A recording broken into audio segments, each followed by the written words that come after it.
আসসালামু আলাইকুম। Hello guys, কেমন আছেন? আমি এমন একটা পুকুরের ধারে আছি। এই দেখেন পিছনে আমার পুকুর। আপনারা মনে করবেন বলে পুকুরের উপরে পলিথিন কেন বান্ধি দিয়েছে? দেখেন পিছন পাশে দেখতে পাচ্ছেন পলিথিন বান্ধা আছে। পলিথিন দেওয়ার উদ্দেশ্য হলো, বলেন তো আপনারা যদি বলতে পারেন পলিথিন কি কারণে দিয়েছে?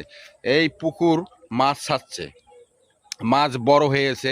রাত্রের বেলা বাদুর আছে, পাখি আছে, এটা ধরে ধরে খেয়া নেয়, ভালো ভালো মাছগুলা ধরে ধরে খেয়া নেয়। ওই জন্যে যারা পুকুরে আবাদ করছে পিছনে উপরে বান দিয়া পলিথিন দিয়েছে, এই ভয়ে তো চলে যেতে পারে, এই কারণে পলিথিনগুলা দেওয়া। তা ঠিক আছে গাইস, আপনারা বুঝতে পারলেন কি কারণে পলিথিন দিয়েছে। ভালো থাকেন, সুস্থ থাকেন, ইনশা আল্লাহ।